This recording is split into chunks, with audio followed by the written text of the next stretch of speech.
یہ بھی اس سے پہلے کبھی نہیں ہوا تھا۔ میں تو آپ کی وساطت سے یہ سوال موجودہ حکومت سے کروں گا کہ یہ اس بات کی جب یہ آئندہ جو انہوں نے کہا کہ جی 23-24 تاریخ کو جو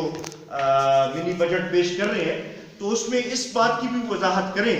کہ اس سے پہلے جو منی بجٹ انہوں نے پیش کیا تھا آیا وہ غلط تھا، آیا وہ اس لحاظ سے صحیح اعداد و شمار کے اوپر نہیں تھا، وہ مفروضوں کے اوپر تھا، تو اس کے اوپر ان کو پھر قوم سے معافی بھی مانگنی چاہیے، کیونکہ یہ ہم نے کبھی نہیں دیکھا کہ ملک کے ساتھ ایسا مذاق ہو رہا ہو کہ ہر 3 مہینے بعد نیا بجٹ آئے اور مہنگائی کی ایک نئی لہر جو ہے وہ ہر 3 مہینے بعد بڑھتی جائے۔ تو اس کے اوپر ہم کم از کم یہ چاہیں گے کہ قوم سے معافی مانگی جائے۔ ساتھ ہی ساتھ میرے خیال میں اب یہ چیزیں بھی بہت واضح ہو گئی ہیں کہ اب یہ کہنا پڑے گا کہ جب تک اس ملک کو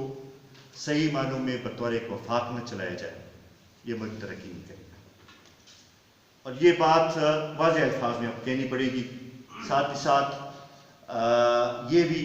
کہ جب تک اس ملک کو ایک ویلفیئر اسٹیٹ نہ بنائے تو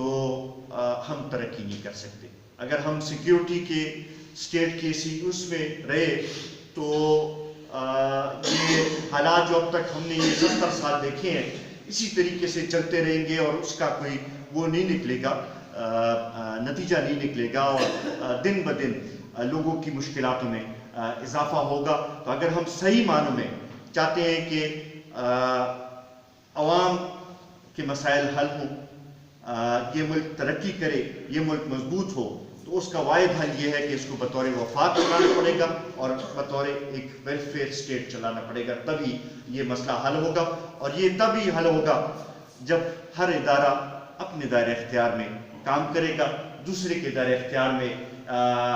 مداخلت نہیں کرے گا۔ اس حوالے سے جو نئے چیف جسٹس کا بیان ہے ہم اس کا